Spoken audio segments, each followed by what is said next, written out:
However you want to start.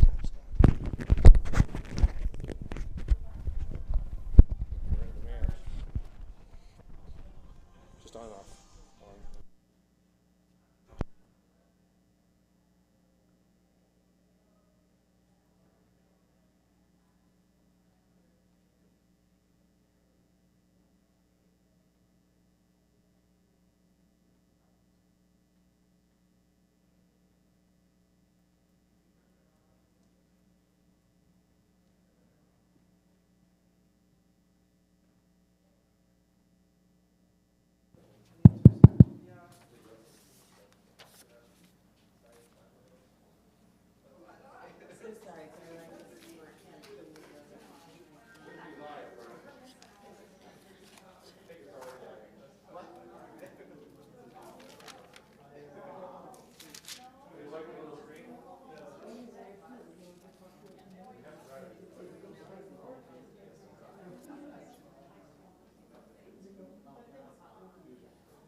Well, there was two. There was what they all named them in Milton and Basket, Treasure Island, east of west of but we had to cancel our reservations. No, my sister's in California. My other sister, which is really my sister-in-law, my older brother's widow.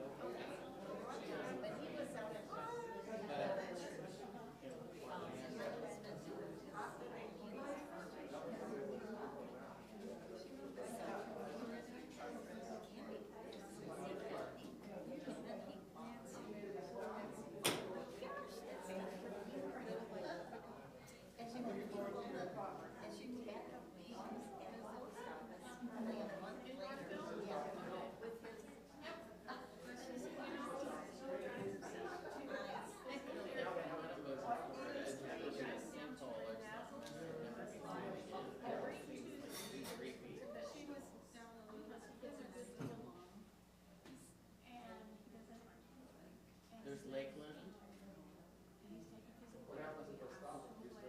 Okeechobee.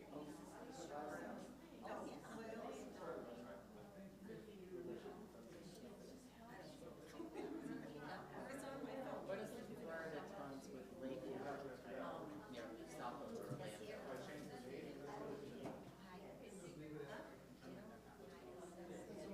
Conway chain of lakes, Butler chain of lakes, Lake County.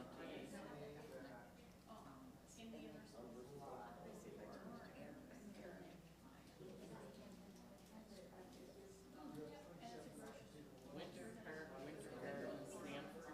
If you get the train in New York, you can bring your car down to Florida on the train, and it ends up in Sanford, Florida. And you can go anywhere you want.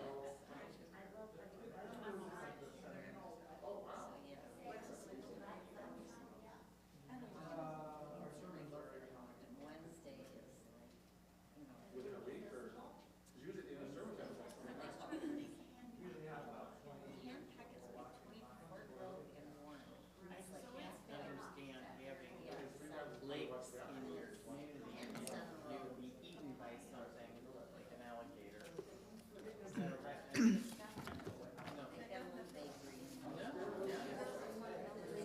So Lake Okeechobee is what I was trying to do.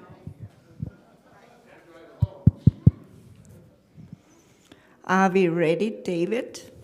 Yes, we're already streaming. What? You are live now. Okay, then, good evening, everybody. Thank you for coming out on this cold winter day. My name is Martina Wenderveld, and it's a pleasure to welcome you all for the Health Digest on behalf of Metro Health Ministry. Health Digest was designed to reflect the health message of our Creator, who knows us best, and gave us a manual for our spiritual, emotional, and physical well-being. And that manual is found where? In the Bible. Very good. Many of us are burdened by worries and sicknesses that came into the world through sin. Many of them are avoidable or reversible if we follow God's plan. He promised to free us from the sicknesses of the Egyptians, who are a symbol for the people that don't know God. The big vision of Health Digest is that we transform God's health message into practical techniques for a better life. Be blessed. So, dear friends, here is the program for tonight. I hope everybody got a program like this. So we start as usual with a Bible thought. Then we will have cooking demonstrations by Margit, Lucia, and Isai, And the theme for tonight is stews and soups and bread. You will get the recipes for all of these. They are actually in this handout so that you can redo what we show you here. And you will get a taste of all of that if you are here. After that, we will have a little TED Talk about simple remedies by Christopher. And the theme for today is Cope with Blue Monday. Then we will have a summary of the next chapter of Ministry of Healing, the book that we started to summarize this year. After this, we will have an exercise part by Jeannie Weaver, which is always our favorite. Then we will have a health teaser by Dan, our pastor, and he will do an exciting illustration.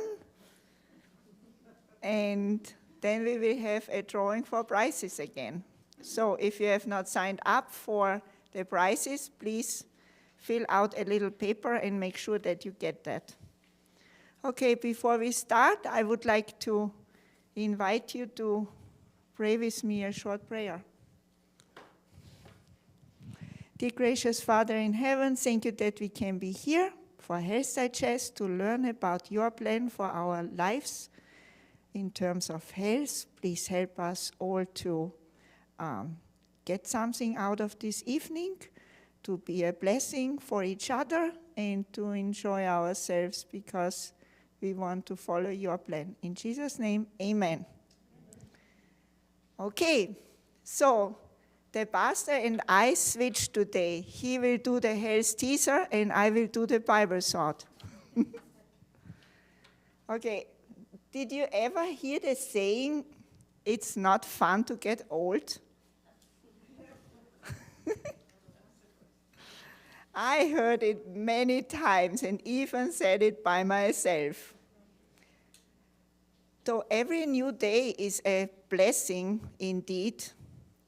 This saying is just an expression of all the health struggles that we experience after age 80, right? Or is it maybe already 70 or 60, 50, 45? So the number seems to get lower all the time, but is this normal? I thought, what does actually the Bible say about getting old, especially about the people who love God? What is their condition if they follow his plan? So I want to share with you a few Bible verses that struck me about people who were old and their condition. And the first one talks about Caleb. So who was Caleb? Caleb was one of these 12 people whom Moses sent out when they were in the desert, and he was sent out to the land where they wanted to go to, the land Canaan, because Moses said, go there and see how it looks like, how the people are, what the land is, and all of this. And as you might remember, these 12 young or younger people went out, and when they came back, most of them were pretty negative. They said, there are giants there. We can never conquer them. And they have cities. They are so strong. No chance that we will ever succeed. But there were 2 of these 12 spies. They were pretty positive, and they said, this land is flowing over with milk and honey. And if you can remember, they had grapes, which they brought. They had to carry them with 2 people because they were so big. We almost cannot imagine that today because normally we don't see grapes that are this big. But this was a land of milk and honey, and these 2 spies who were positive, they were Caleb and Joshua. And Joshua became the leader of the Israelites after Moses died. And the other one, Caleb, not too much is written about him, but there are a few things about him in the book Joshua, chapter 14, and I want to read that to you. So this was when you might remember that the Israelites were all supposed to get a part of the new land. And Caleb, he wanted not to have just a simple or easy part of land. He had set in his mind to get a mountain. And let's see what it says here in verse 10 and 11. And now, behold, the Lord has kept me alive, as he said, these 45 years, even since the Lord spake this word unto Moses, while the children of Israel wandered in the wilderness, and now, lo, I am this day 85 years old. So what is a score? A score is 20 years, so 4 scores would be 80 years. 80 years and 5, so how old was he? 85 years old. With 85 years old, he wants to conquer a mountain. And listen what he says. He says, as yet I am as strong this day as I was in the day that Moses sent me. He was 40 when he sent him, and now he was 85. He said his strength was still the same as then. As my strength was then, even so is my strength now, for war, both to go out and to come in. He was even willing to go to war with an age of 85. So my mother-in-law is 87. I cannot imagine her going to war or doing something else. Okay, then let's see what the Bible said about Moses. So in Deuteronomy chapter 34, verse 7, it says about Moses, and Moses was 120 years old when he died. His eye was not dim, nor his natural force abated. So I'm 55 and I'm already wearing glasses. Not just since yesterday, but already 10 years. About Moses, it says, his eye was not dim, nor his natural force abated. Abated means diminished. Okay, then in Job chapter 5, verse 26, it says, thou shalt come to thy grave in a full age, like a shock of corn cometh in his season. So this means also that Job will be strong until he will finally pass away, not be sick for a while before. And a last one in Psalm 92, verse 15, actually 14. They shall still bring forth fruit in old age. They shall be fat and flourishing. Do you wish to get old like this? I certainly do. So you might have heard from the blue zones, from these people who live longer and better in some areas of this world because they follow consciously or unconsciously some or many parts of God's health message, but if you look at them, they are doing the right thing. And Dr. Nedley from Weimar Institute, where they are teaching God's health message in a program called New Start, he has this story of an elderly gentleman who he met in Africa. I heard this story some months ago, and I cannot remember every detail. I tried to find it yesterday, but I was not successful. So I try to remember the best I can. So this gentleman learned about the health message in his 40s. And he was so excited about it that he kept it from there as good as he could. So, which meant like early rise, early go to bed. So he stood up, I cannot remember, was it 3 or 4 in the morning? And he was a farmer. So he cooked for the people who were working for him.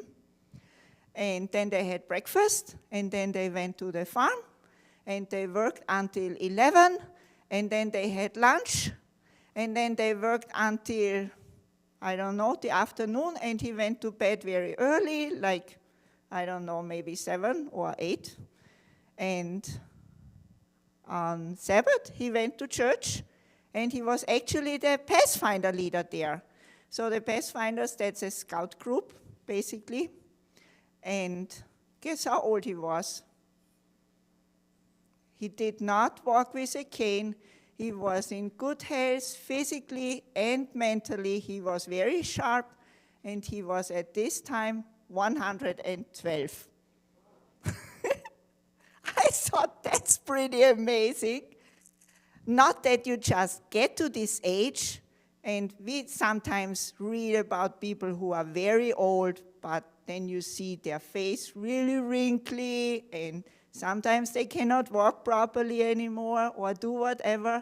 But being that old and still be in good physical and mental condition, that's something remarkable. And that's only possible if we follow what God has in store for us. So may you be blessed by this thought. And now we go to our cooking demonstrations. And Lucia will start with a cream soup.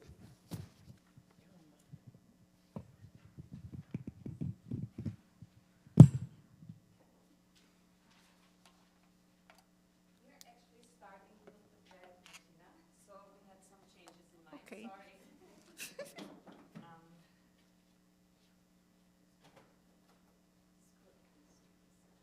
Okay, so let me turn on my phone. Some of you guys already came to my house and learned how to do sourdough bread.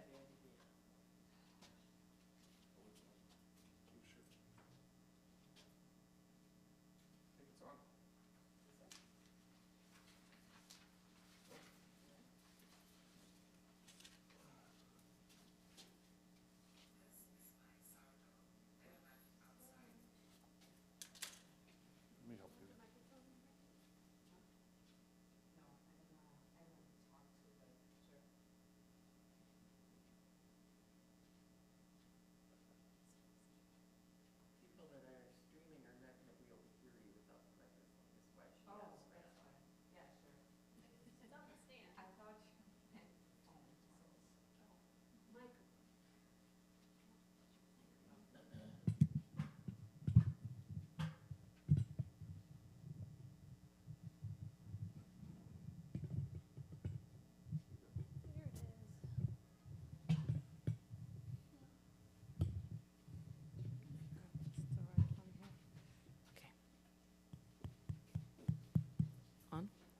Okay.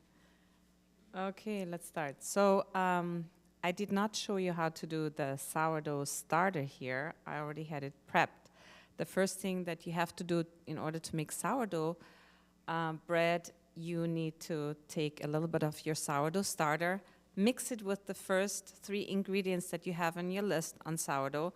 And what I do, especially in the winter, you don't have to do that in the summer, but I open my little oven. I open my oven, turn it on, and stand there until it's nice and warm, not too warm. And as soon as it warms up, I put my container in there and cover it with a plate usually and close the door and leave it like that until in the morning. And then I have my great alive sourdough. So you will see. No. You're gonna burn so you just leave it on for a split minute or something like that. That's why I have my hand in there, see if it's nice, warm, and then I turn it off immediately.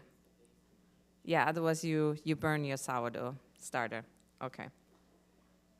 So this is the morning after, this is my sourdough starter. Okay.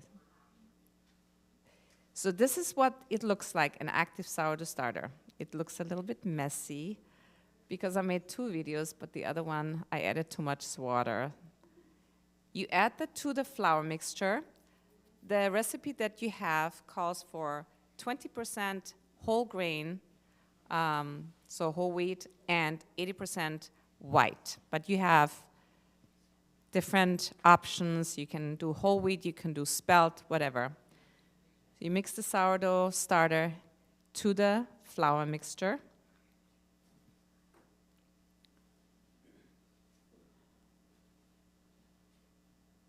And I have that on a scale.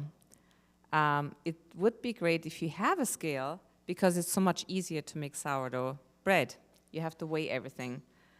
And then you add the 700 grams of liquid. So that's a 70% hydration dough. You can make 75, 80, 85. The more water you add, the stickier the dough is, and I would not recommend really wet dough because I made it with 90% and I almost was about to throw the whole dough into the garbage because it was running off. So unless you're a little bit more experienced, then you can add a little bit more water. And after I add the water, the sourdough starter, the water, you mix it. This thing that's called a Dutch dough whisk is really, really great because it's not as flimsicle as the normal whisks. It's very strong, and it actually helps you to mix the dough really well without getting a whole bunch of dough on your hands.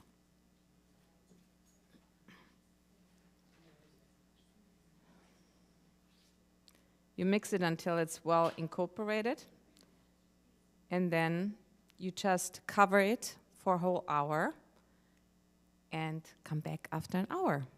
And it's amazing how much the dough transforms within an hour. Some people call it also auto-loose, loose or whatever.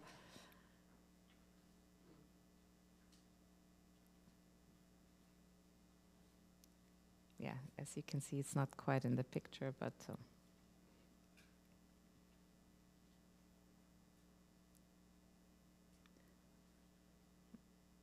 okay. So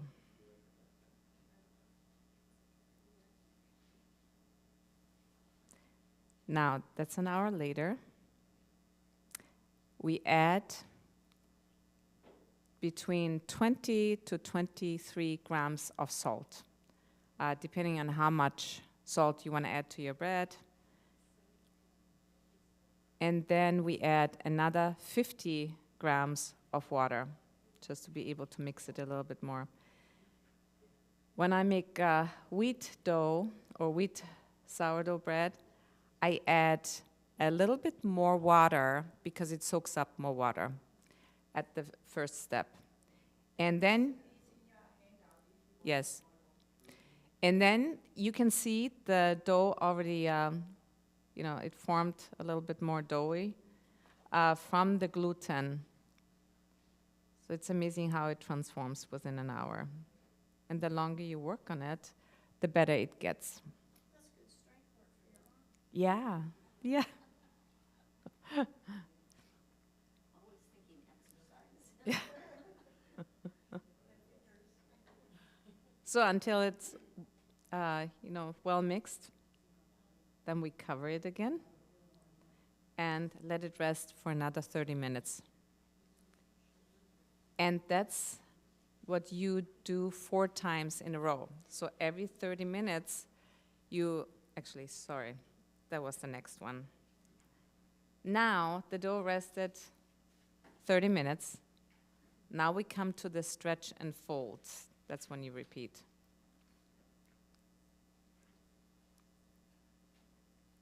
So that's how you stretch and fold and turn the bowl approximately 10 to 12 times. And that also increases the gluten.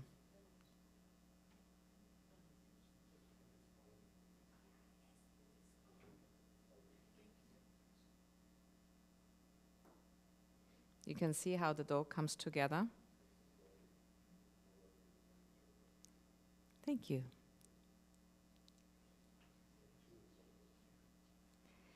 And from then on, you do, so that was your first stretch and fold, cover it for 30 minutes, and repeat the same step 3 more times. And after that, you put the whole dough for another 8 hours in the refrigerator. That's my soup, sorry.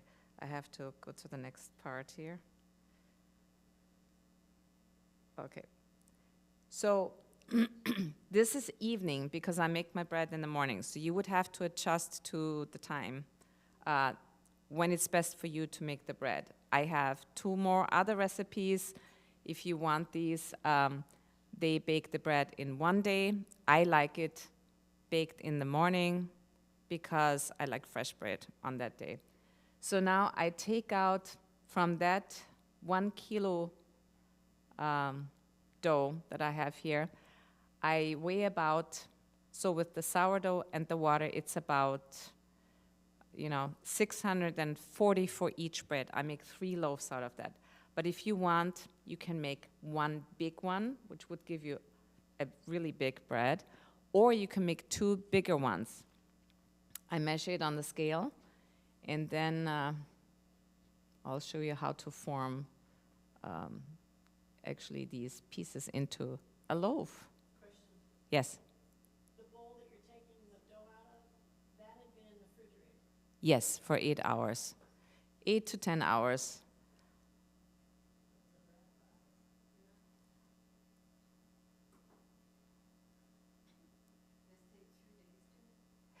I usually start on Monday, and on Wednesday I bake. Monday you start with the sourdough starter. When you put it in the oven. And then you take your spatula. A metal one is usually best because it's more sturdy. And you basically pull the dough on the surface towards you, and as you can see, it starts developing a nice bowl. And in that stage, we don't use any extra flour. That comes later, because you want the stickiness. If, in any case, that bowl runs apart, give it another nice,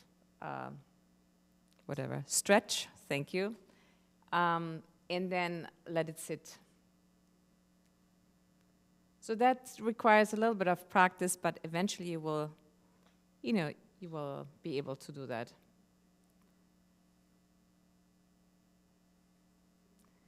And after that is formed, we'll cover that and let it sit for about 20 to 30 minutes.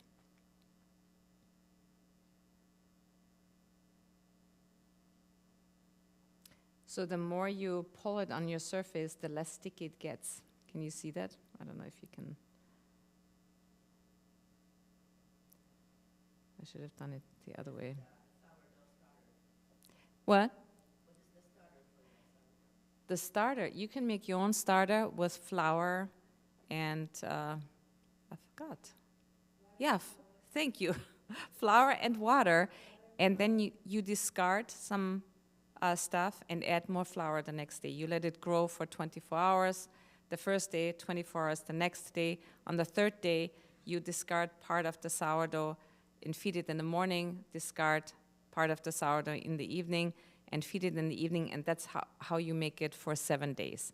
And if your sourdough comes out well, it starts growing within the first 4 days, 5 days, and then after 7 days, you can start, using it. Okay, so that's the next step. After the 20 to 30 minutes, we will actually give it another stretch to develop the gluten better. And what I do here, even though you can't see it, I just put flour on the top, then I turn the dough around, and I don't want any flour on the bottom side because I want it sticky, so it sticks together when I fold it. So now I give it another stretch. And then I just fold it on 2 sides and roll it up, as you can see.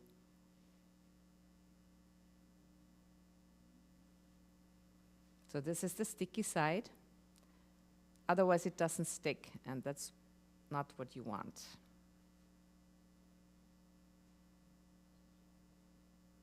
And then you roll it up. And I also roll in the sides, as you will see, like this, to give it more gluten strength. And then I squeeze it a little bit more, and then I put it in my basket. And again, this goes into the refrigerator overnight, sits there for about 8 to 10 hours. And that's the last step. Here we go. That's the last step. That was this morning. I take it when my oven is hot, so you preheat your oven as hot as it can go. I do recommend a Dutch oven because it's an oven in the oven, and that's really great because you can use 3 ice cubes and create more steam. So I take it out when my oven is hot. I would suggest at least half an hour preheated with the Dutch oven in there. And then when it's ready to go in, I prepare my ice cubes in a little bowl. And then I take out my dough. I cut it with a scissor or a knife, and then I make some decorations. You can do whatever you want to. And then I put it with the parchment paper in the Dutch oven and add the ice cubes, close the lid, and then put it in the oven and bake it for the first 26 minutes on, I think it's 455. And then I go down with the temperature to, I think it's 415. I don't know it in Fahrenheit, I know it in Celsius.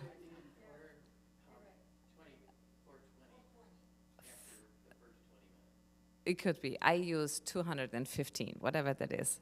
But so after you have to test your oven because every oven is different. At the beginning, I baked it 30 minutes, and I found out I was burning my bread. And on some of my breads, you will see it's a little bit dark on the top. You have to experiment with your temperature, but you need the high temperature. So this is actually it. And and after about half an hour, you remove the lid and you bake it for another 20 minutes. And my time would be 16 minutes, but you have to test your oven because every oven is different. And then you just take it out of the oven, let it cool off, and after 2 hours or so, you can enjoy your fresh bread. Yeah, so what I learned after watching all these videos, some of them recommend just 3 ice cubes. You add that into your Dutch oven because it creates more. No, I add it next to the parchment paper. So I put the bread in, I lift it a little bit, put the ice cubes, close it immediately so you don't want to lose the steam, and then in the oven. So you don't want to leave the oven open for a long time because otherwise you lose all that heat. You want to work fast. You take out your pot, close the door, put that bread in, your cubes, close it, into the oven. Okay? Do you warm up the Dutch ovens already? Yes, I think I mentioned that earlier. Yeah, at least for half an hour. Some of the people will run it for a whole hour just to get it really, really hot. But I found that half an hour is enough after it warms up. So I wanted to show you some bread, what it looks like before I cut it.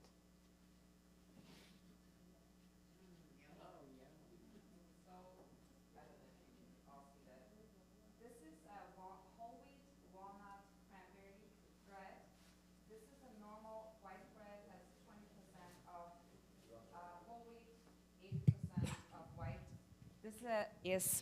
This is 60% whole wheat, and some of the other flours and a little bit of white. And this is 100% rye. So we'll see how that comes out.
I forgot to mention one more thing. So if you want a big crumb, a crumb is usually big holes, you have to add more water. So depending on if you want to have a lot of holes in your bread where everything falls through, which I don't like, but some people do, then you add a lot more water. The more water you add, the more expansion of the gluten is possible.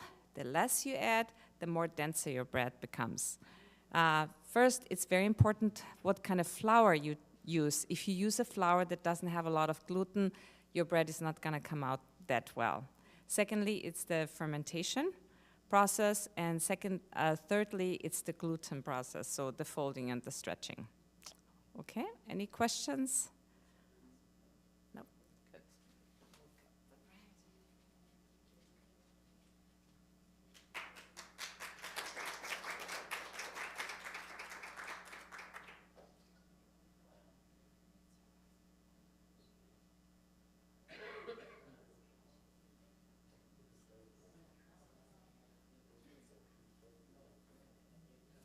Hello, everyone.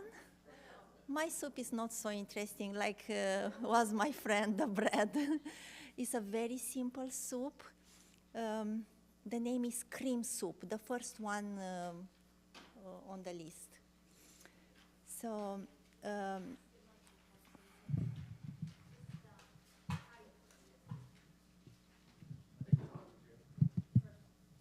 it's on, but it's too low.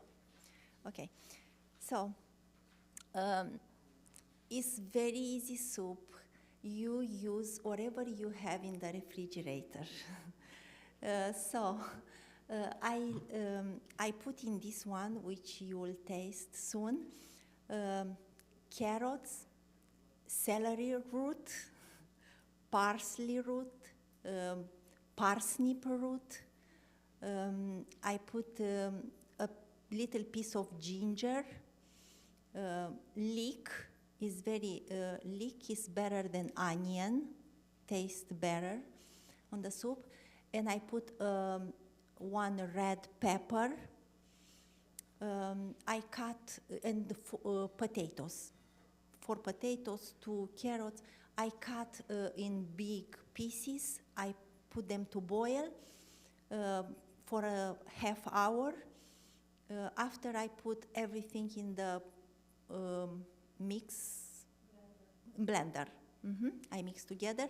I put 2 tables of olive oil, and I add this time 2 spoons of nutritional yeast. I didn't use before because I didn't know about this, but now on this one I put some. And added salt, pepper. If you want to add more spices, whatever you like. I didn't put anything else, just ginger, salt, black pepper, and some nutritional yeast. I hope you enjoy it. It's nice and warm. We eat it at home in the night with some bread, croutons. And sometimes we put some horseradish. My husband loves horseradish and make it more hotter and good for the cold winter. I hope you enjoy it. This is all.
All right, I'm going to tell you about our next soup here, which is chili. I don't know that when I think chili, I don't necessarily think soup, but it's soup-like. And I really like chili because I can put all kinds of vegetables in there, and my kids will eat it all at once, and it's colorful. So, and it's very. You can doctor it in a variety of different ways to your liking. So this is just kind of how I've made it. I use about 2 cups of peppers and a variety of colorful bell peppers. I like to use poblano, jalapeno, serrano, and based on how spicy you like things, if you cut the pepper open and then take out the seeds and kind of some of the my mom calls them veins, that usually gets rid of a big chunk of the spice in the pepper. So then I take those peppers and I dice them up. I seed them. I dice up a large onion, 3 or 4, maybe 5 or 6. I really like garlic. I like the flavor that garlic gives things. So lots of garlic diced there. If you want to put some kind of veggie meat in there, you could. This one doesn't have any. And then we've got our spices. So I use chili powder, ground cumin, and coriander. Those are the main ones. And again, you can adjust them to your flavor. So the chili powder is going to give you more of that spice. So if you don't want it super spicy, you'll want to stick to maybe 1 tablespoon or increase or decrease as you want. And then we have some beans, a variety. I like to use a variety of kidney beans. Dark kidney beans, light kidney beans, pinto beans are good too. Tomatoes, I like to put corn in it, some vegetable broth, and if you want to get it thicker, some tomato paste works. Sometimes I've also, like if I have pinto beans in there, I'll pull some pinto beans out, throw them in the blender, and then put them back in the soup to also thicken it. So here you can see those. We're sauteing the onion, add the garlic in, throw in all those colorful peppers. I like to use orange bell pepper because I figure I'll add the corn in, which gives it the yellow, but once you cook it, it kind of turns yellow anyway. Then I will saute the spices. It kind of makes the flavor stand out a little bit more. And then you kind of add everything in. So the tomatoes, all the veggies that you had sauteed, the beans, and then add in your vegetable broth, tomato paste if you want to add, and this is where you'll want it to kind of start boiling so that those spices really get spread out, and then salt and pepper to taste. So start with some salt and then try it out and taste it. I feel like when I make chili, it never comes out the same every time because you just taste it and you're like, I think it needs a little more of this. So, but it's definitely a good winter soup for when it's cold outside.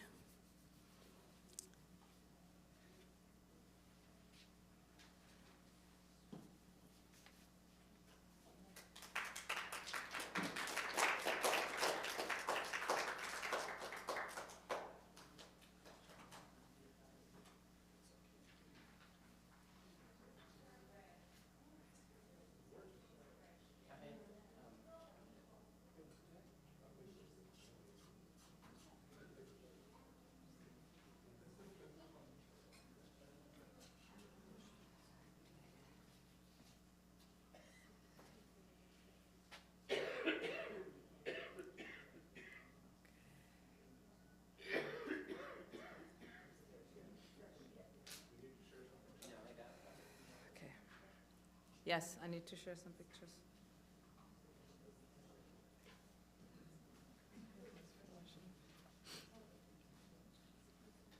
Just thinking. You got it.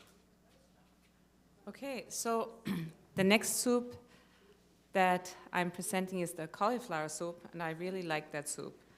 First, you cut your onions, your celery, and your carrots. Then you steam your onions. I mean, not steam, cook them a little bit until they are soft. Then you add your celery and your carrots and cook them for another 3 minutes. And then you prep your cauliflower. It's a very easy soup to make. And I used about 1.5 cauliflowers. And cut them a little bit smaller so they can cook down a little bit easier. You cook them for 15 minutes. And while this is cooking, you make, I believe it's called the roux or roux. You take a little bit of flour, a little bit of oil, and then you add your choice of milk. I used soy milk until it gets nice and thick. And as you can see, this is my flour and my fat. And then I added the milk to that and cook it for a few minutes. And then I took it off.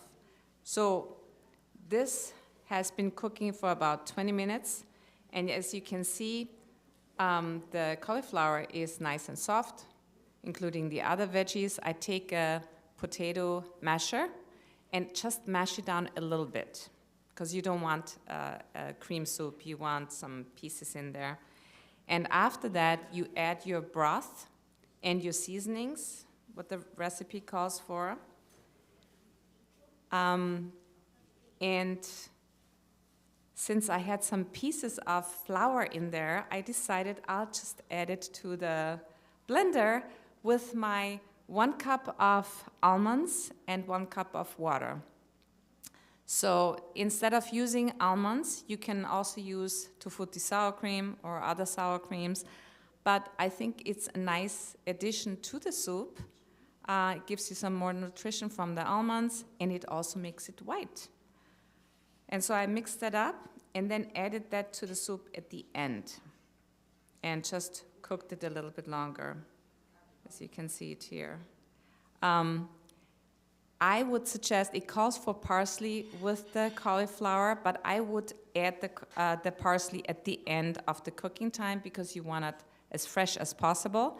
But instead of using parsley, I used the green part of the carrots, and I thought that's nutritious too, so I used that instead of this. And here you go, you have the soup.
Hello again. The last one is the split pea soup, which is coming now. If you look on the last page, last recipe. So this is an easy one too. So I put 4 cups of split peas, 4 potato diced, 2 carrots, 1 onion, 3 celery sticks, 2 garlic cloves, 2 teaspoons of garlic cloves, 12 cups of water, 1 teaspoon garlic powder, a half teaspoon thyme, half teaspoon of marjoram, and 4 teaspoons salt. You can taste, and at the end we put some more salt or pepper if you want more. This one I put in the morning in the crock pot, and when I come home from work, it's warm and ready. Took 6 hours, 7 hours to be ready. So very slow, in slow cooker, so I don't have to hurry up. In the morning, is in half hour, in 15 minutes, I cut, I dice everything, carrots, onions, potato, and put it in slow cooker, and this evening when I come home from work, I just brought it here. So hope you enjoy it. This is all.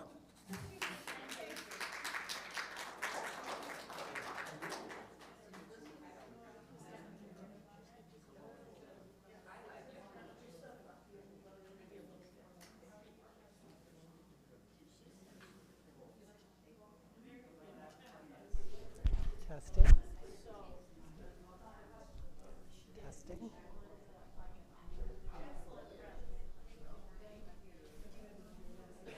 Testing. Testing. I did.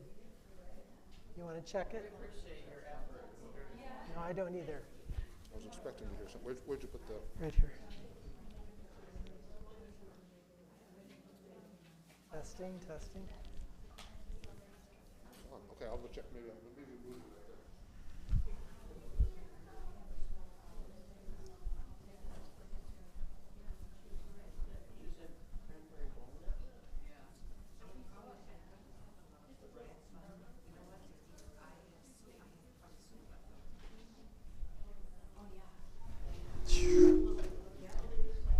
Testing, testing.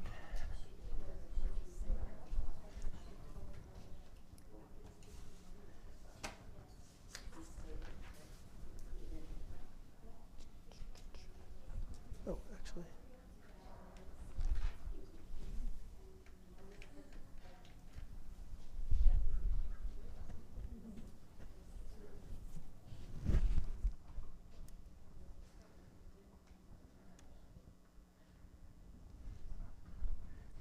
Good evening, everyone. Can you hear me okay, or do we need some more volume? My name is Christopher Kelly, and I have taught math, but I'm not a math teacher. I'm using this as a fun little icebreaker to get started with my topic today. Have you heard of Blue Monday? It's coming up. It's basically the third Monday of the new year, or right around between the second week and the third week. It was so named by, let me get my,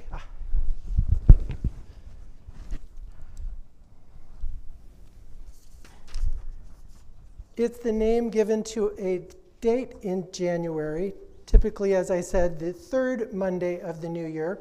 It was named by a UK, United Kingdom travel company, Sky Travel, to be the most depressing day of the year.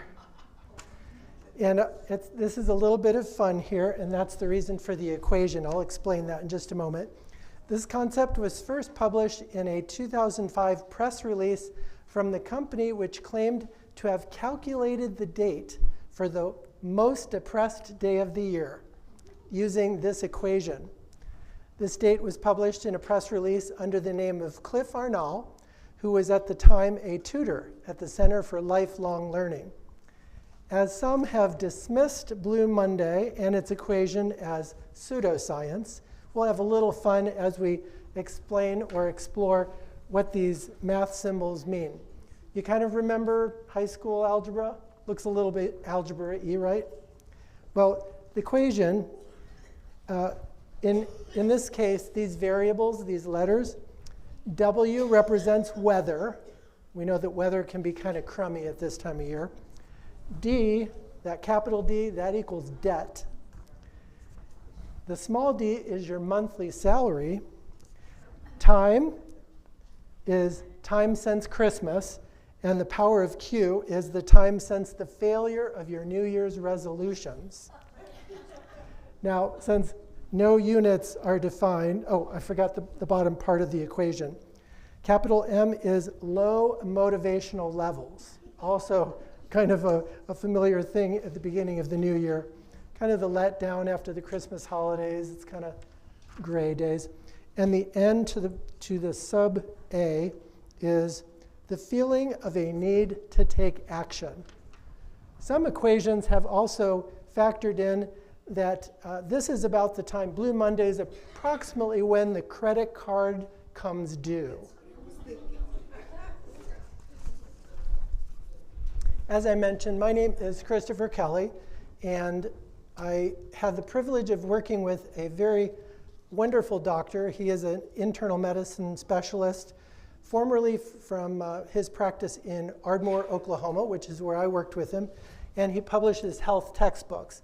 These are textbooks for lay people as well as medical professionals alike, and the material I'm going to be presenting today is coming to you from Depression: The Way Out. My topic is depression, what it is, what it isn't, and what to do about it. What would you guess is near the top of the list as far as emotional, physical, and spiritual needs for the people of the Detroit metro area? Well, they are, in fact, depression and anxiety. It seems in this day and age that there are only two types of people: those who have depression themselves and those who know somebody, close friends or loved ones, that are going through depression. I've just moved from the Seattle area to be reunited with my family. I was raised here in the Detroit area. But Seattle area is the capital of American cities for depression. It is bad. Statistics that Dr. Nedley cites in his book, Depression: The Way Out, informs us that 350 million people worldwide are dealing with depression right now, tonight. 350 million people. Now, to give you a way of grasping how bad that number is, that's like taking the entire population of the United States, which is about 300 million, saying that every single one of those people has depression, major depression, and then spreading them out all over the world. That's 350 million. That's a big number. Well, how bad is it for our country alone, the United States? Obviously, fortunately, it's not as bad as the illustration I just gave. Everybody in America does not have depression right now. But unfortunately, can you believe that 1 in 8 teenagers and adults right now today are dealing with depression? 1 in 8.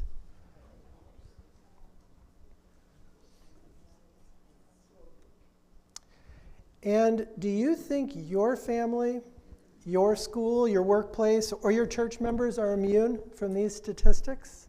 Are they immune? No. Depression plays no favorites. Socioeconomic standing, nationality, church affiliation, those with average to low intelligence, or those who are tremendously brilliant, male or female, depression does not care. Now, many of us have a preconceived notion of what a person struggling with depression might look like. Give some thought to what I just said about how depression plays no favorites. We could not necessarily pick out those who are battling with this dreaded disease. What would they look like? Would they be in this room right now today?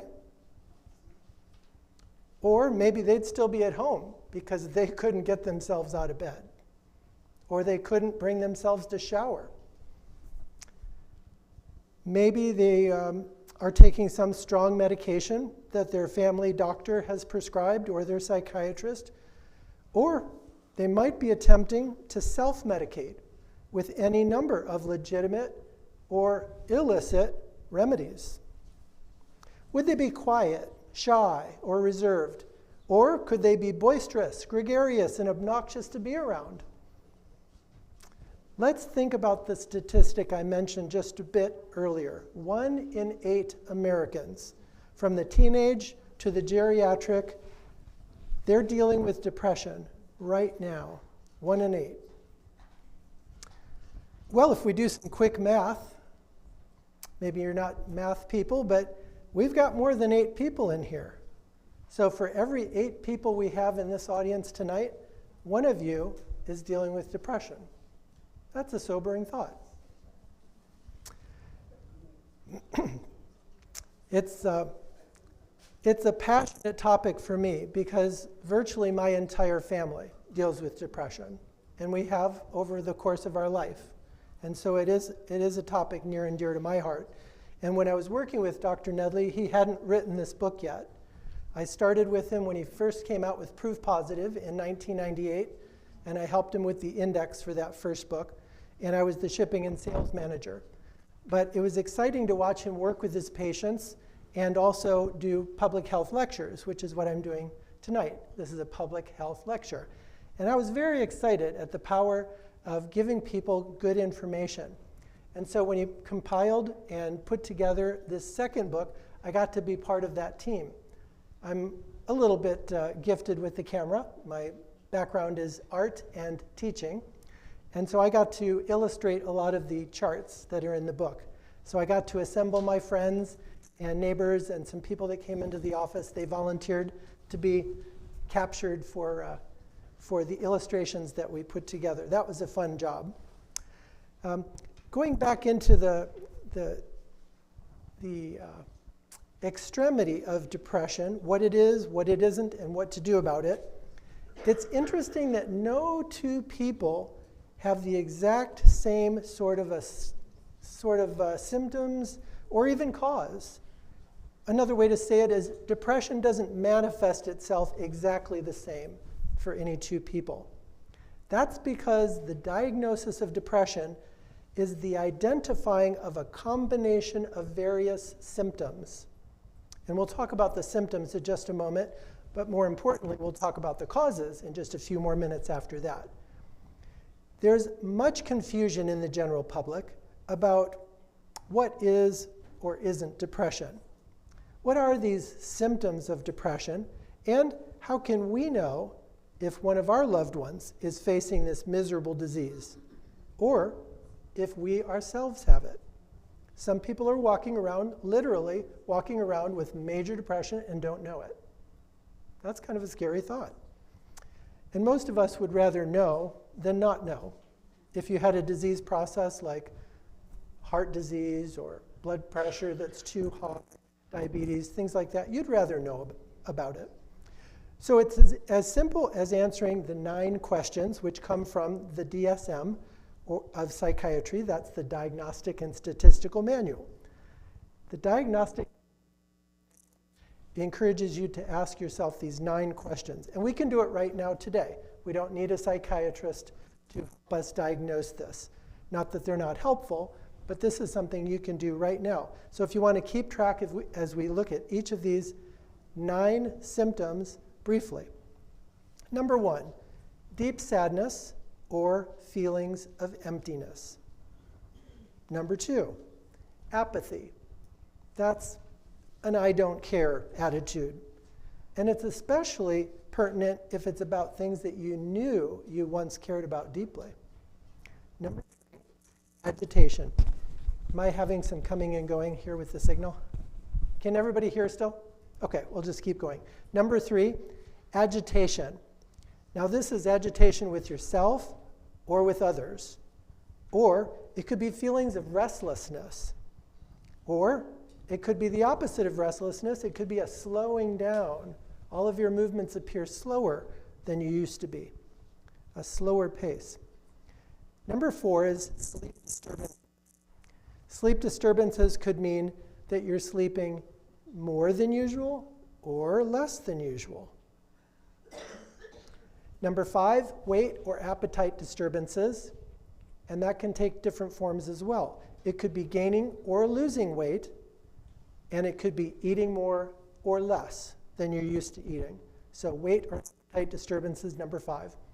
Number 6, lack of concentration. This is the inability to focus on intricate mental tasks or planning.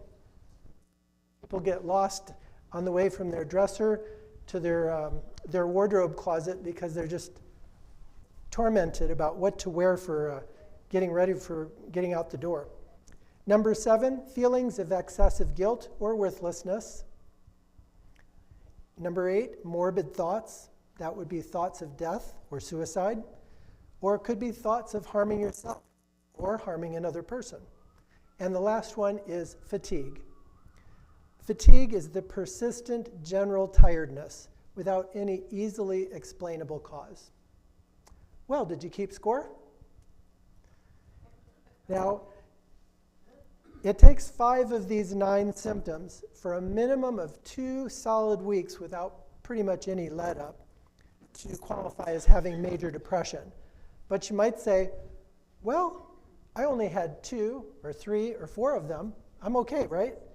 Well, unfortunately, you have subsyndromal depression. So technically, you still have depression if you even have 2 to 4 of these. It's not full-blown major depression, and of course, it has less of an effect on you, and we'll talk somewhat about the effects in a moment. But you are on your way to full-blown major depression. So it's not to be taken lightly. If you just surprised yourself by answering a couple of those questions, I would encourage you to really consider it and maybe even to talk with somebody like your family physician. Now, a note of a very important distinction, that 2-week period, these symptoms must be present in the absence of any significant traumatic events. Traumatic events would be things like the death of a loved one, the loss of a job, or another serious type of loss, major illness, other serious life-altering event. If you've experienced one of these kinds of tragic circumstances recently, it's normal and expected to have an emotional or psychological response to those losses. It doesn't, unfortunately, let you off the hook, though. You still have what's called situational depression or bereavement, and it is serious enough to want to look into and get the help that you need. And really, that's what we are about in families and friendships and our work colleagues, church affiliation if you have a church. We are the support network for every one of us go through challenges of life. If you're alive, you're going to be challenged. The only people who don't have challenges are the dead persons. So use this information not as a downer, as a bumper, but as a call to look into it. Now these labels, we've given major depression, we've given subsyndromal depression, we've given bereavement or situational depression. They're helpful, but they still tell us nothing about the cure or even the causes of the depression. Why is it happening? Well, like I mentioned before, depression is a diagnosis made by noticing these constellation of symptoms. And everyone's depression is unique, just like their fingerprint. And that's because there are more than 100 unique causes for depression that are well researched and in the scientific literature, which all of us have access to if we would read it and look for it. And I would say that's one of the brilliant things that Dr. Nedley has done in this book. Each chapter is so well referenced, there's almost 300 references in every single one of the 10 chapters. And you could look at those scientific studies by just going to the library. But he's made it his life work to bring that science, that really heavy-duty stuff, out of the medical literature and puts it in our terms that we can easily understand. And that's why this is such a brilliant book. And his program, the Depression Recovery Program, is such a great way to expose the community. And that's what I like to do. I like to give those programs.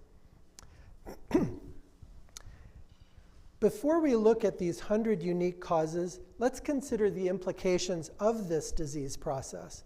What is the havoc this illness causes? We might be tempted to minimize how bad depression and its effects can be. I'm sure we've all had a blue day. Maybe it was Blue Monday last year, or maybe it's just, the ups and downs of life. And we might be just tempted to say, it's not that big of a deal. I'll get over it. Some may even chalk it up to they have a critical or a pessimistic attitude. Or maybe you think you just woke up on the wrong side of the bed, or have a certain kind of personality that just can't be changed. It might even be labeled a midlife crisis due to some seriously adverse decision-making people make in a midlife crisis and the negative consequences to the individual who's going through it. And it turns out, Dr. Nedley points this out a lot, it turns out that most midlife crises are actually the ravages of depression. It has come into the person's life, they didn't know it, and now they're in the midst of a midlife crisis. Very important to pay attention to signs that seem unusual for the people that we know and love. What about the response of those around the individual that's experiencing these things, this depression? For those who haven't experienced the grip of this dreaded and debilitating disease, they may tell a loved one, well-meaning, but they may tell a loved one or coworker, just shake it off, snap out of it, pull yourself together, or you've got to pull yourself up by your own bootstraps. These sound familiar, right? And kind of tragically, in religious circles, it's often the response that you may need to pray more, or have more faith, or even Christians can't get depression. While well-meaning, these folks are ignoring the fact that this disease process has physical, mental, and medical components to it. We would never give our friends this kind of advice if they had a broken arm, or high blood pressure, or heart disease, right? We never say shake it off. In fact, a person caught in the dark downward descent of depression may not be able to help themselves at all. I've worked with people like this. I had a girlfriend like this. For 5 months, I worked with her so closely because she had a great job. I had a more flexible job. 5 months I spent kind of propping her up and getting her through the program of depression. She was so overwhelmed with even just trying to read the book that she said, I'd have to quit my job to get through this. So I quit my job. Anyway, they may not be able to get out of bed in the morning. You may call them and they won't answer the phone. You've had these experiences, I'm sure. Or they may make it out of the house for a few hours, but then they hurry right up and get back to the house because they've got to sleep. They've got to, after each accomplishment or activity, they need more sleep. It's quite surprising and abnormal how much people can sleep when they're in the grip of this. Mental and physical exhaustion may plague them constantly. A brain fog may come and go. And even making simple decisions like what to wear is a dreaded daily decision. Surprisingly, otherwise rational, caring people that we have known for a long time may become so irritated at the most insignificant things that they resort to outbursts of anger, cursing, or even violence.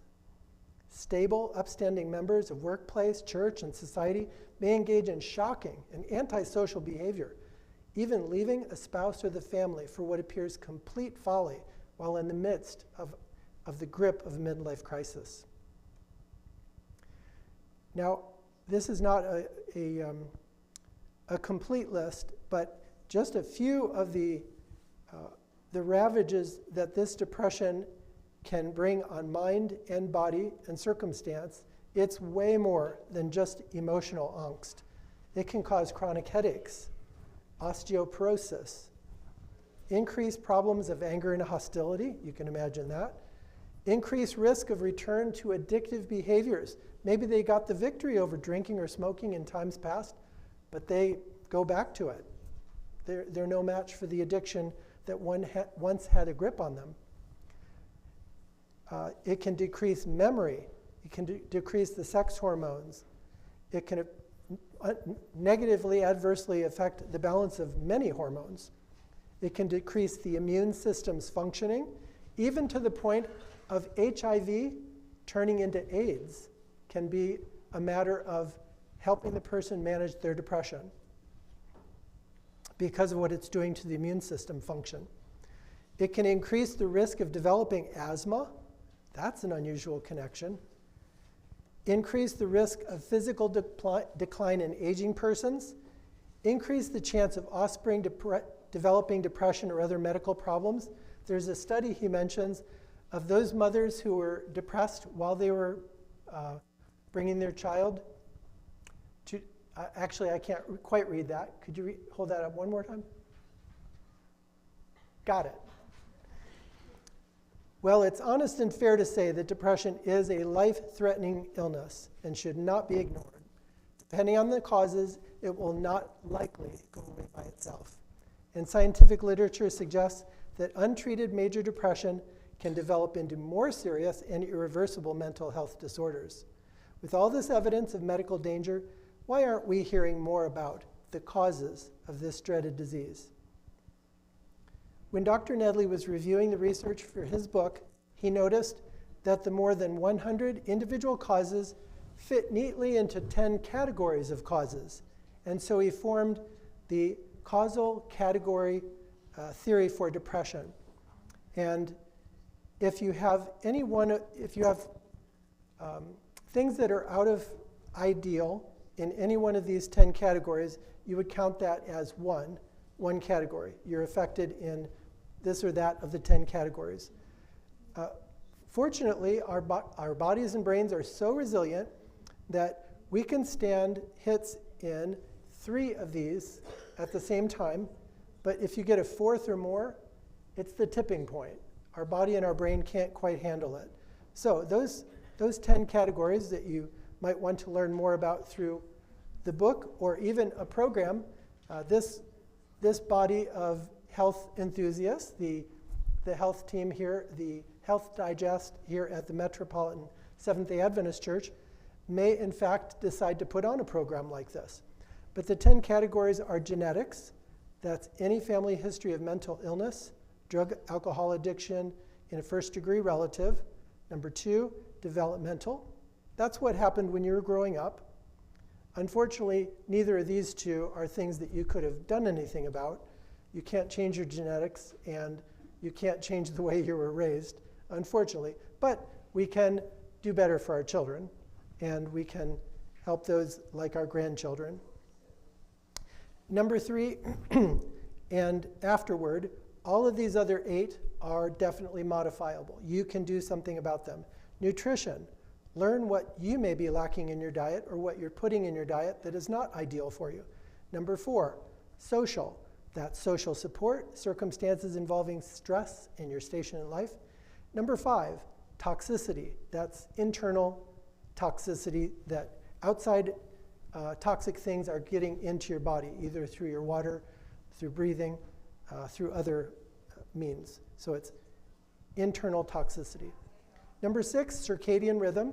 That's your body clock. And if your body clock is out of whack, your sleeping and eating irregularities are causing a problem with balance in your body. Number 7 is addiction. And this is any use of unhealthy substances or healthy substances that are used out of moderation. Number 8, lifestyle. And there's several examples in lifestyle. The lack of regular exercise can cause a lifestyle hit. The lack of deep breathing of fresh air. The lack of exposure to daylight outdoors. And at this time of, thank you. We're getting to the end of the 10, and then we will stop. At this time of year, we have a lot less sunny days, and unfortunately, that's an important thing that we need. That's probably why we're tempted to go down to Florida or Hawaii in the winter months, to get that exposure to daylight outdoors. Not only for the skin, which creates tanning effects and can turn the cholesterol under our skin into vitamin D, but also the bright light coming in through our eyes, which is a product of how we make melatonin and regulate the serotonin cycle. So that's all part of lifestyle, which is number 8. Number 9, medical conditions. There's many that could be cited, like improperly controlled diabetes is one. And 10, one of the most interesting one is frontal lobe. That's the front third of your brain in humans that is very important, critical for, it's the command center for the brain. It's the center, scientific study shows us it's the center for reasoning, morality, and the willpower. Very important to have a fully functioning frontal lobe. Now these can be easily ascertained. The book walks you through that. The program, the Depression Recovery Program, helps you identify which of these might be out of whack. Remember, you can stand hits in 3 of the categories, but if you've got 4 or more, that really does tip you into the major depression. So I thank you for your attention, and this is a great program. Look into it. Dr. Nedley is probably available on YouTube videos in case you'd like to know more about it. And I'll be around to answer any questions if you have them. Thank you very much.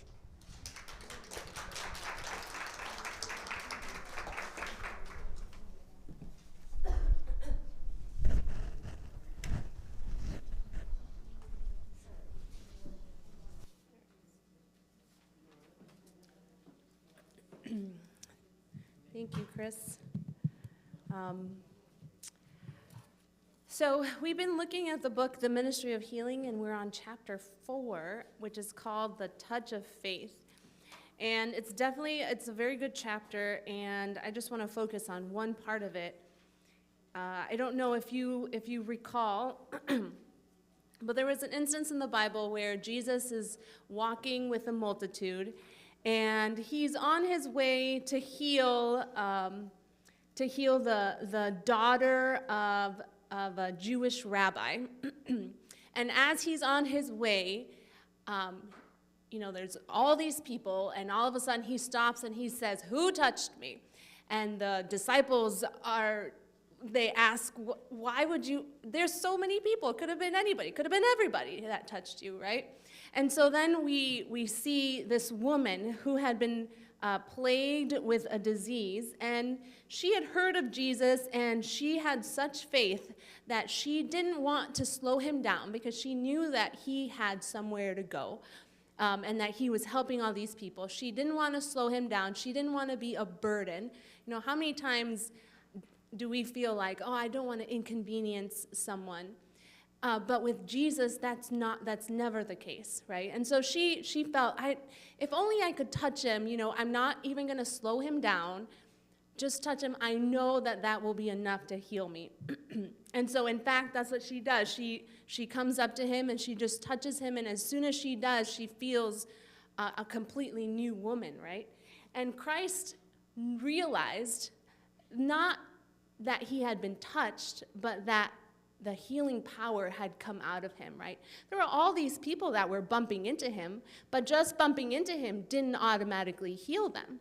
However, this woman who had purposefully touched him, she had been healed. And so he stops and he wants to acknowledge this. And so the book says, to the curious crowd pressing about Jesus, there was imparted no vital power. But the suffering woman who touched him in faith received healing. So in spiritual things does the casual contact differ from the touch of faith. To believe in Christ merely as the Savior of the world can never bring healing to the soul. The faith that is unto salvation is not a mere assent to the truth of the gospel. So it's not just believing, yeah, this is true. True faith is that which receives Christ as a personal Savior. So I think here we see, the Bible says, even Satan believes in God, but we see that had no positive effect on him.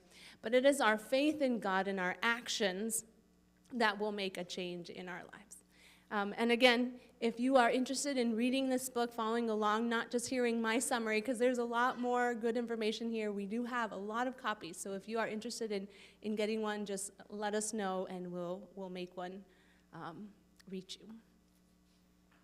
Thank you. Wake up! I knew that would get you. I'm Jeannie Weaver. I am a certified personal trainer, and I still do my exercise class on Zoom with my class that I have their email and they tune in. And I have a YouTube channel. If anybody wants to do my brand of moving, it's there. I'll be happy to tell you about it if you're interested. You heard all of the reasons already why, and all the things that contribute to depression, and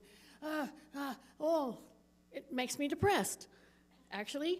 So we're going to do something about it. And it's contained in my title of my talk. Can you read the title of my talk? Well, that's interesting. How are we going to put all the suggestions that these wonderful speakers and all this nutrition, great information, how are we going to really practically be a better butter burner? And by that, I mean the adipose that we don't want. Everybody thinks that's a bad word, fat. It is so valuable. Do you know we'd be dead if we didn't have a proper amount of fat? So take it off your bad list, and let's figure out how to have an appropriate amount. And on the way to being a better butter burner, you create what's called molecules of magic. And it has to do with what happens in your cell when you move. Oh my goodness, y'all are kind of sitting there like, don't ask me to even move, I can't do it. So that's fine. Let's start where you're at. I'm going to employ some of the very issues I'm going to suggest that you start doing to help you not have a Blue Monday and break your resolutions. Has anybody broken their resolution yet? Did you make any? I want you to just take your hands while you're sitting there, and I want you to just put them right here on your tummy, just like this, okay? Just like that. And some of you did sit up. I see a young man here that really needs to sit up, nice and tall. So that means pull your rib cage up. So I want you to pretend that I'm coming behind you, sitting in your chair, and I'm putting my arms around you, and I'm poking my fingers under your rib cage. No jokes about you can't find my rib cage. Don't make that joke. Oh, good.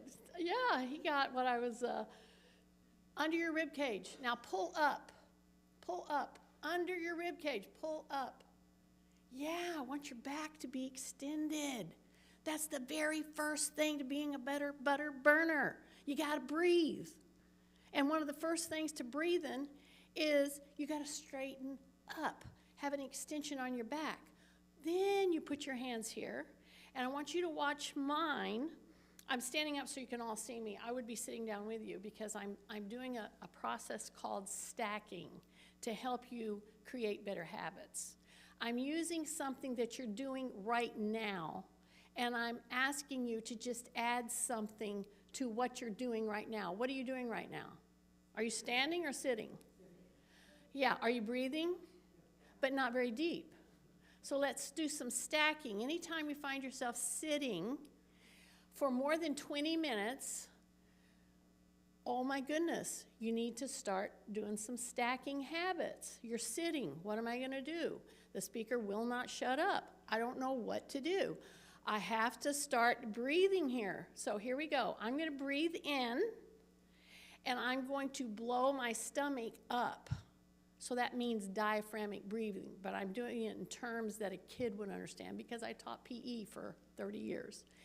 And you have to talk to kids in a way that they can understand. So I have my fingertips here. I'm going to breathe in, and I'm going to blow the balloon up here. Watch my fingers. Did you see them move? And this came out into a balloon. Did you do it? Did you do it? I'm pointing at him. Yeah. And then blow out and make the fingers go in close. Blow out. Push, push, push, push it out. Now breathe it in. Blow up the balloon. Blow up the balloon. A little bit more.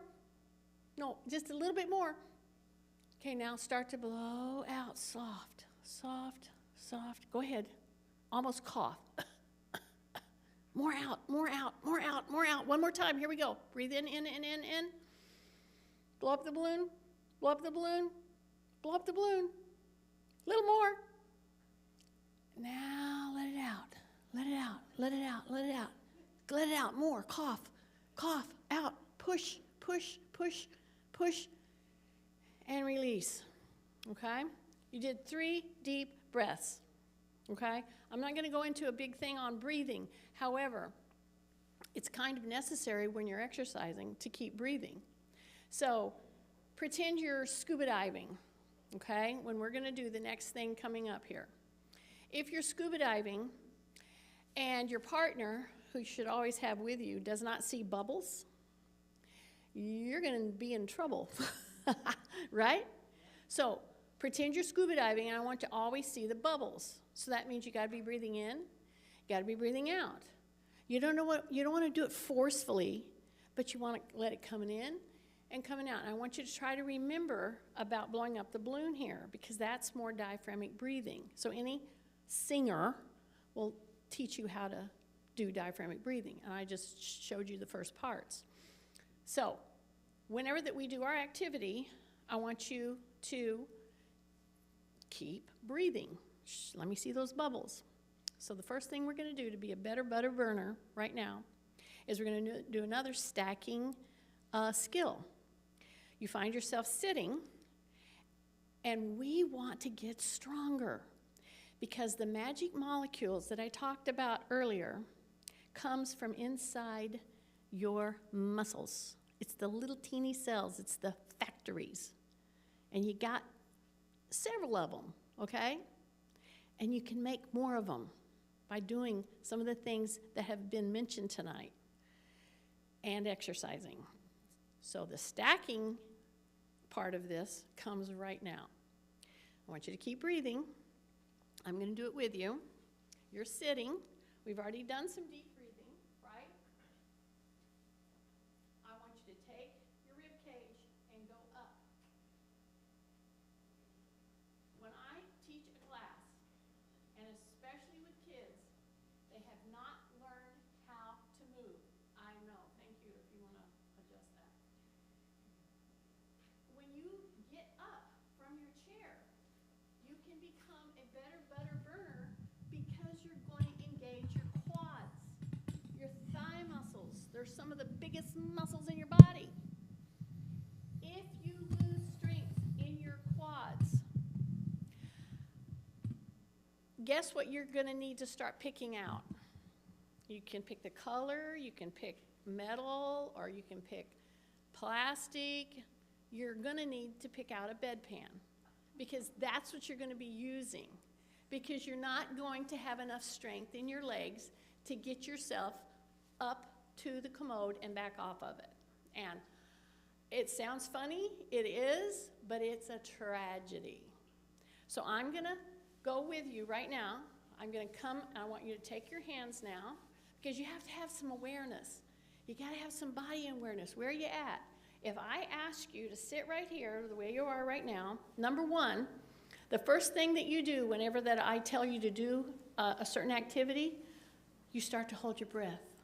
Don't hold your breath, okay? So breathe in. And I want you to act like you're going to pick something up on the floor. Don't go all the way to the floor. But in order to bend forward, you got to scoot forward on your chair just a little bit, and then you got to extend your back. Because the minute that I tell you to stand up, the first thing that I see somebody do, if I'm standing right by them, and kids do it all the time, and I go into any classroom, any time, and you'll see kids with their backs in this position, and they've been sitting there for hours. It's a wonder that we aren't worse than we are, okay?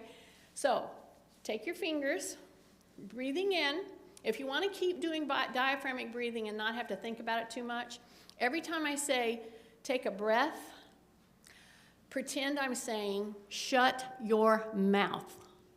Can you do that? Shut your mouth and breathe through your nose. That's all you got to do. So every time I say breathe, I'm saying, what am I saying? Shout it to me. Shut your mouth and breathe through your nose. That will help you start to diaphragmatic breathe. Just naturally, you're going to take a deeper breath, okay? Take your fingers and point at your hip hinge, right where you bend at the hip. Now, everybody's going to be a policeman at your table, okay? And you're going to try to help guide whoever is sitting next to you. And you're just going to simply take your little fingers here, and you're just going to, like you're going to pat them, like, bless your heart, I know you're trying, you know, that kind of a thing. Act like you're going to pat them, bless your heart, but you're doing it because you're trying to see if they're round in their back. See? Yeah, I do that all the time. And I can talk about you if I say bless your heart, see? Bless your heart. We're going to try. Here we go. Hip hinge, right here. You got a hip hinge. Yeah, and your legs need to be at least shoulder width apart, okay? Shoulder width. Breathe. What am I saying? Shut your mouth. Breathe in your nose. Hip hinge. Act like you're going to pick something up. Okay, now reach over to your neighbor and just pat their back and see if they're rounding it. If they are rounding it, then they can't keep going. Keep going. Can you get down? Are you going to go down as far as you can? Go ahead, touch your shoes. Okay, now don't come up from that position. Put your hands on your knees. Right here. Now, drop your shoulders. Breathe. Push and come up. Why did I tell you to do that? It'd be so easy for us to just, oh, why is she doing? I have seen people pull their backs out because they were so weak in their back extensors that when they went down very deep and came up with an extension on their back and they didn't get any help here, they had some strain in their back. Because the biggest reason is because they did just a little of flexion, just a little flexion. See, I want that back to be very extended. So now, take your feet a little wider for me, okay? Because we're fixing to get to the real butter burner part, okay? Breathe. What am I saying? Thank you. Right here. I think you should try that on Sabbath morning, Pastor. Teach them that. Say breathe, and you're really telling them to shut their mouths, all right? Here we go. Here we go, right here. Okay, see, I've got my fingers right here, but you're going to check your neighbors, and you're going to pat them and say, bless your heart, you're trying, right? Do not flex the back. Come down, and you should start feeling a stretch in your groin. Are you going far enough through your legs to feel a stretch in your groin? Right here. This is the groin. Can you? Can you go a little further? Can you go a little further so you feel a little stretch? Do you feel it? Anybody feel it? Oh, this kid did. Okay, put your hands here on your legs. Drop your shoulders. Breathe. Push up. That's the first part of being a better burner and strengthening your quads from a sit-down position, okay? So this is going to be what's called a sit to stand. And I've done these before. I'm not even going deep into a true squat, okay? And if you were in Africa and you couldn't get down and squat, you would have a real hard time maneuvering life because you got to be able to squat because they only have squatty potties, lots of places. Okay, are you ready? Breathe. You know what I'm saying. Drop your shoulders. Now what I want you to do is push your weight load to your heels. Check your partner, make sure they have not flexed their back. Now you're going to put your hands on your legs in a V situation right here. Drop your shoulders, tighten your tummy, breathe, push into the heels, and release and come up. Okay, stay with me. Stay with me. Breathe. Breathe. Now shift to the heels. Shift to the heels.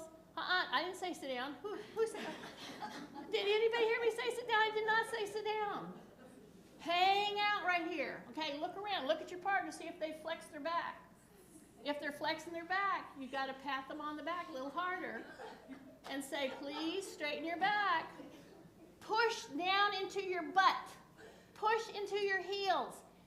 Don't touch. Just barely get above that chair right there. Hold on to it. Take a breath. Now push into the heels. Come up. Take a breath. Did anybody feel anything firing right here? You're becoming a better butter burner. Did you feel it? Yes. That's what I'm trying to get you to understand, is how to truly, stay with me, breathe, breathe, push into the heels, push into the heels, go sit down, sit down, sit down, sit down, take a breath, heels, take a breath, heels, heels, heels, and come on now, squeeze. Squeeze in your rear end, squeeze in your rear end. Bring your shoulders up, squeeze your rear end, release, go to your heels, go to your toes. Go to your heels, go to your toes. Go to your heels, go to your toes. Almost lift your toes up. Yeah. You could do this anywhere. See? Standing in line, you're becoming a better butter burner. Because what does it require? All those wonderful things that have been mentioned tonight, but the biggest one that will pull you up the quickest, it has already lifted your mood. You feel more awake now just from doing some breathing and keeping your back extended and finally getting some contraction in these quads. Because you do not want to go pick out a bedpan, right? That's the motivation that many of you need to really think about. You need to plan to have a birthday. Become a better butter burner.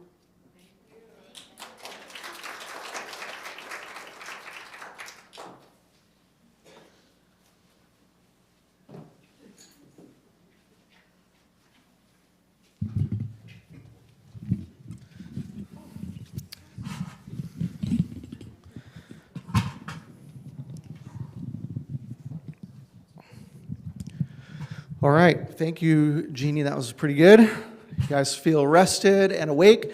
And I'm just going to give you a visual demonstration on what happens when you eat some food. Before I do that, I wanted to invite you back here on the 24th because we have a school that's coming and they put on a passion play where they act out the last scenes of Jesus' life. And they bring in lights, they have live music, they act it out. It's very good. It starts at 7 o'clock, and it's going to be right in the other room over there. So if you come on Friday night on the 24th, you won't regret it, and I think you'll be really blessed that you came. I think that there's nothing like doing a little bit of exercise to make you feel like you can cheat and eat some food.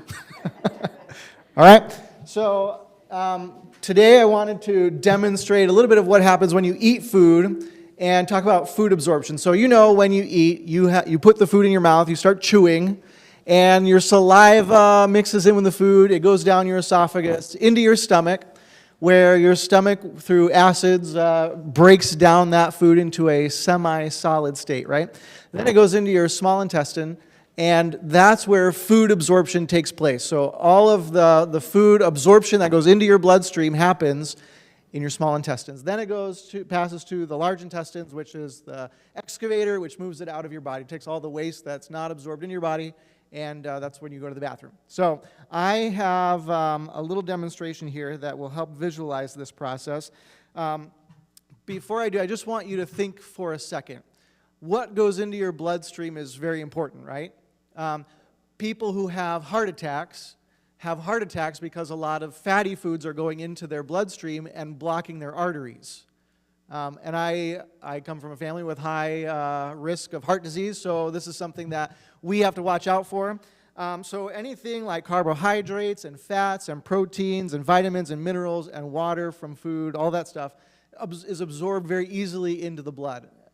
It passes the intestinal wall and goes into your bloodstream. So think of the food that you eat as coming into your blood, and that goes straight to your brain. It goes all over your body, right? So, so I brought some foods with me, typical foods that you might see the average person eat. Not you, because you're all I didn't bring any chili up here or soup. But I want to show you this and pretend that this juicer is the human body. I've got my mouth up here, so that's where the food comes in, and it passes into the stomach, and then it through my stomach goes into the small intestine. So what comes out, this first hole, is what would go into your bloodstream, okay? And then what comes out here would be the large intestine, which is the body waste that comes out of your body, okay? I have several foods that I want to show you what it looks like.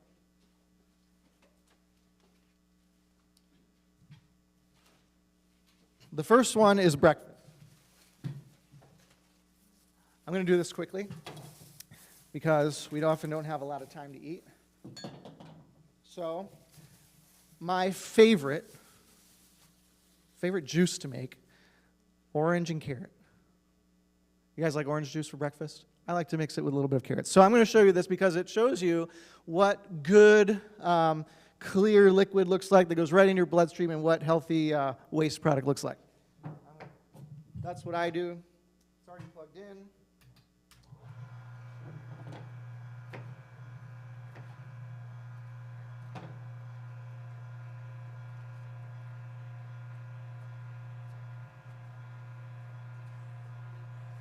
This is called peeling. Most people don't eat the orange rind, so we discard that.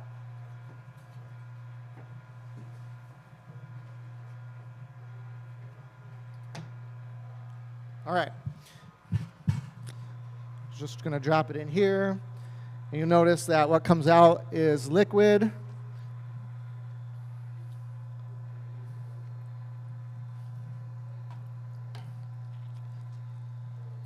See all that juice coming out at the bottom here? It looks really good. This is the waste product coming out. And I'll throw in a carrot. This is really one of my favorite juices to make. But if you don't like mixing your fruits and vegetables, you can just have the carrot juice. It's really good too. And just the oranges. Just a minute. All right. So as this is going, you can see this is very healthy. This is what a high-fiber diet looks like. Very easy, very fast to go to the bathroom, and that's as detailed as I want to go into that. All right, so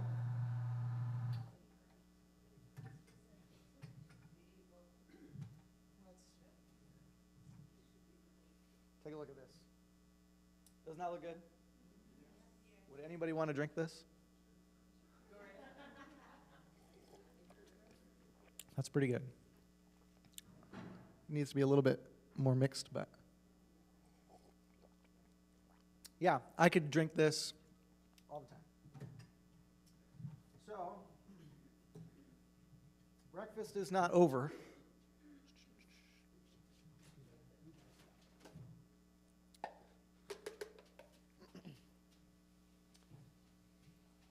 I'm going to take just a little bit and mix it in there just so you can understand the full picture of what happens here.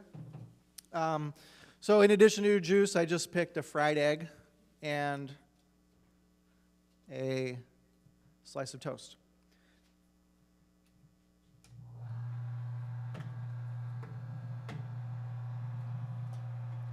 I like my eggs over medium, a little bit of runny yolk. Some people do, some people don't.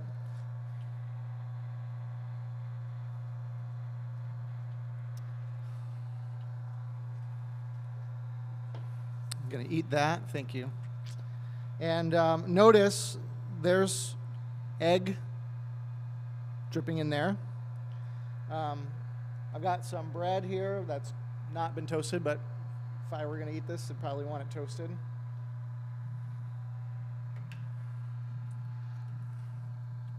Notice the difference here. Issa, you might want to get this way so that it can see what comes out there. All right, so that's breakfast. That breakfast of champions. It doesn't look awesome, does it? Would you eat that? Yeah, maybe. That's what it looks like in your stomach. Probably not like that.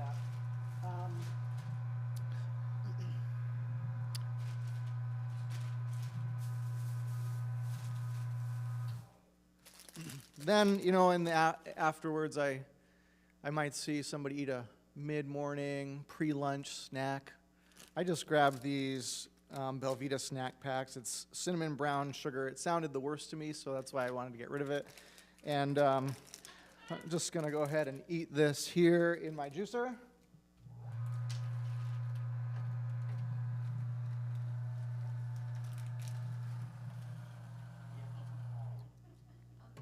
Oh, we blocked it up. That's okay.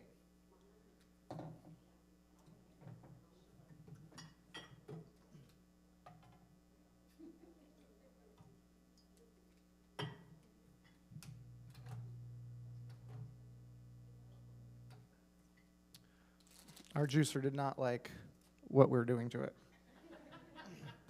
Neither does your body.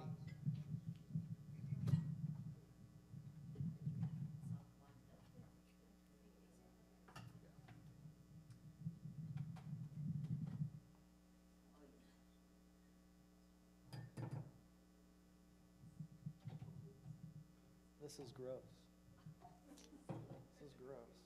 Take a look.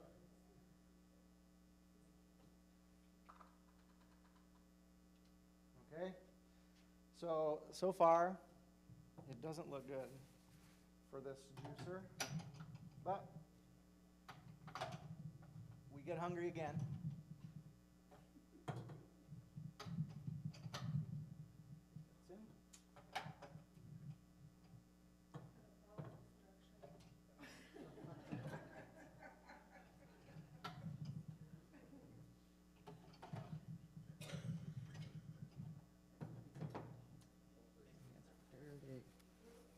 Wait till you see what's for dinner.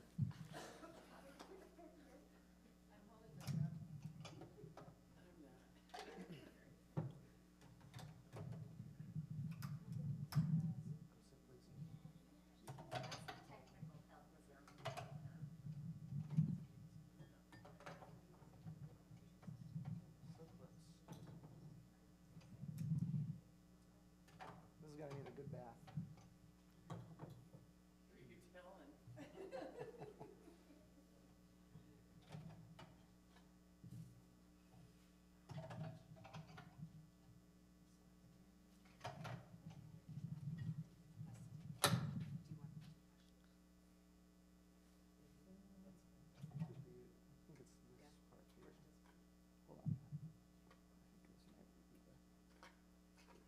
Can you watch this piece?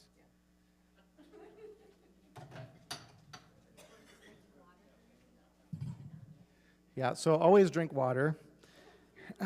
I'm going to wash my hands real quick, and I'll be right back.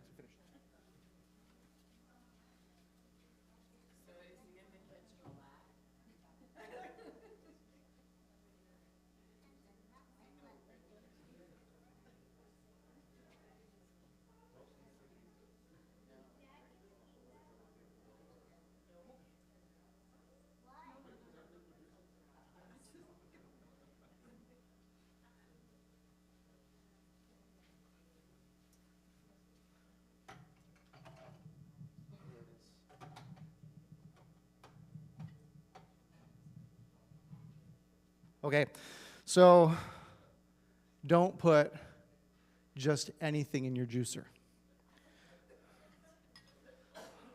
But look, get rid of the waste.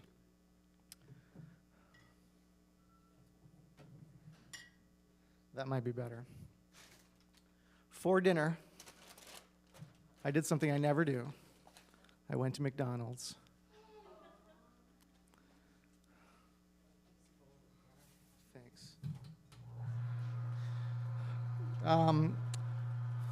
I haven't been to McDonald's in,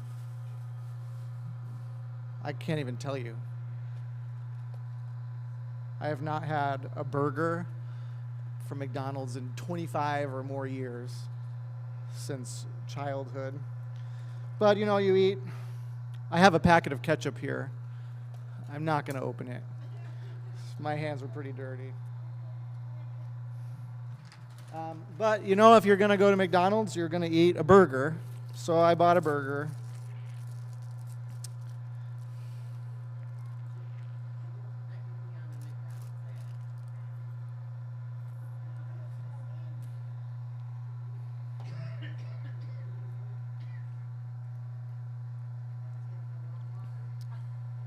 It might need a little water, right? Coke.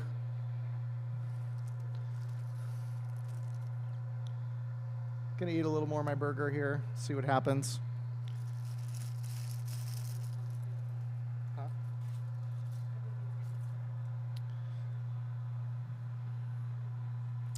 Might try a little bit of water with that, just in case.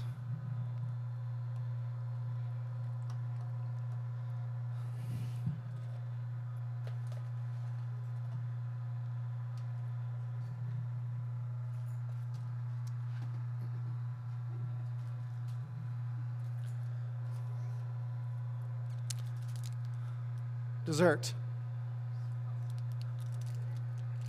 Snickers.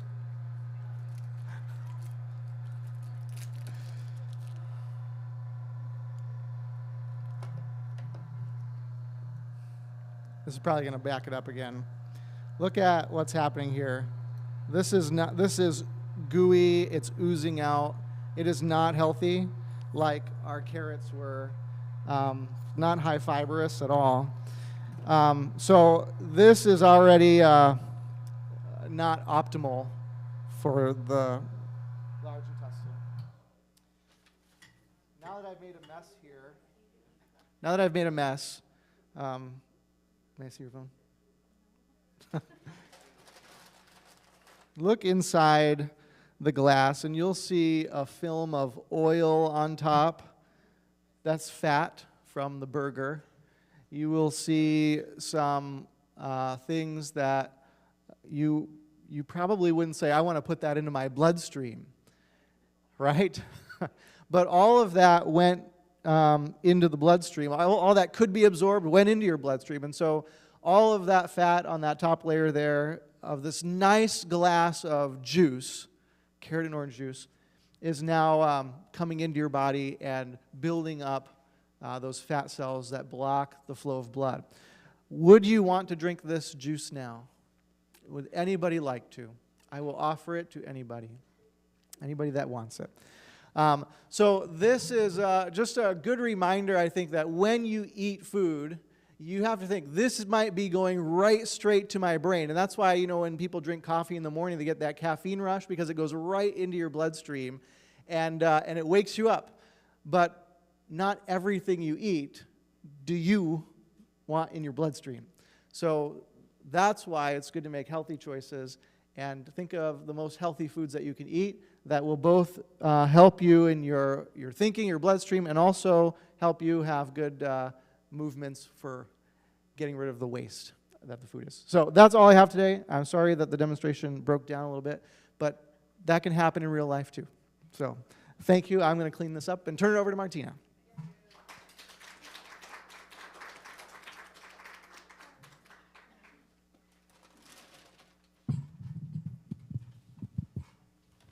Thank you very much. So we are at the end of our presentations. And now we have a drawing of prizes. We have 4 prizes. And who has not signed up for a prize? You ladies, did you sign up? Okay, what are your names? Yes, I did sign up. You all signed up? Rula? Okay, so, Ferry, did you sign up?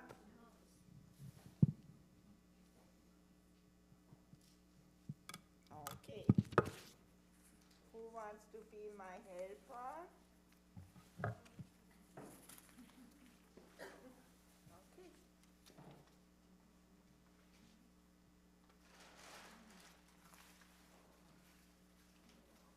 Okay.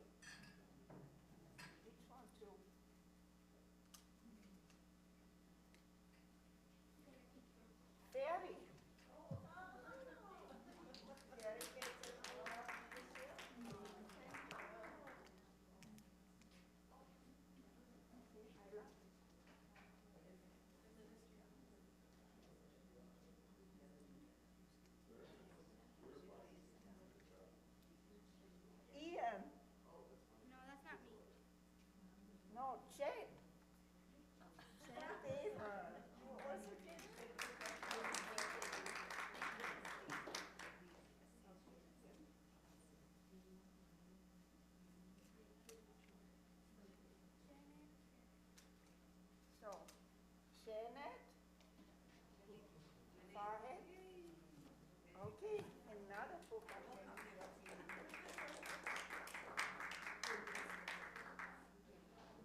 Okay, with this I wish you all a blessed evening, winter. Our next meeting will be probably in the last week of March, as we always do on a Thursday. So please tell your friends to come by yourself.